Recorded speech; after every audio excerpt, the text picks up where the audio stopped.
Greetings, ASU Kula Satnam.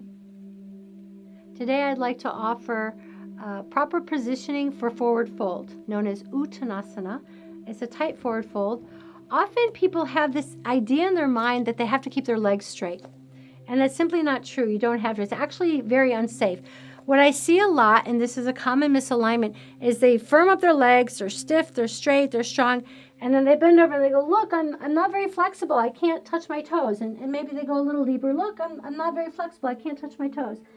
And all the while they're straining the lower back and they're really rounded, which takes us back to that sitting position where we're collapsed, looking more like the letter C without more natural curves in the spine. So what I offer to you instead, what I'd like to see you do in class, is maybe have some space between the feet. Feet don't have to be narrow and touching. A little bit of space could be the width of a fist, could be 2 fists. Your toes are forward.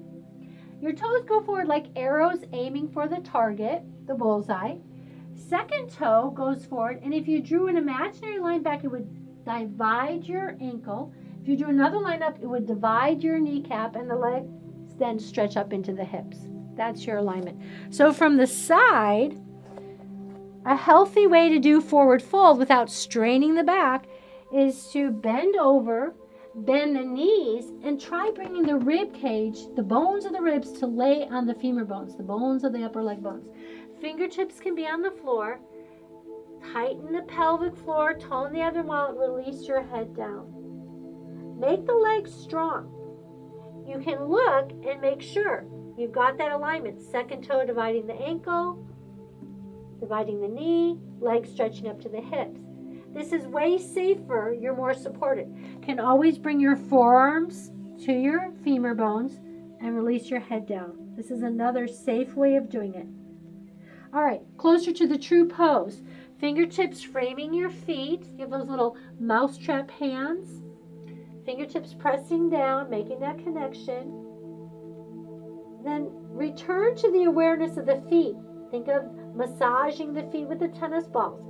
A lot of us lean all our weight back into the heels and the hips drag behind. It's kind of like you're in the past. So I'd love for you to keep half the weight in the heels, lean forward a little more with the hips, so that you have the other half of the weight landing in the balls of the feet. And then be playful. Lift and spread your toes. That awakens the muscles in the feet, the lower legs. Helps you better ground down through those 4 corners. Inner edge 1 and 2. Outer edge 3 and 4. And the underside of the foot, the arch, is lifting, which is so great for people with lower back issues. Release the head down. Squeeze the shoulder blades sweetly to the spine so you're in that retraction, and breathe.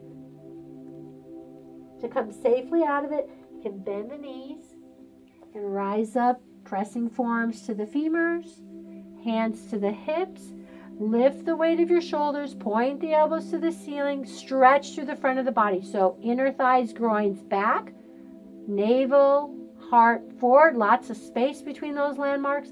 Strengthen your back by back extensioning up. Relax the arms. Forward fold, Uttanasana. From my heart to yours, namaste.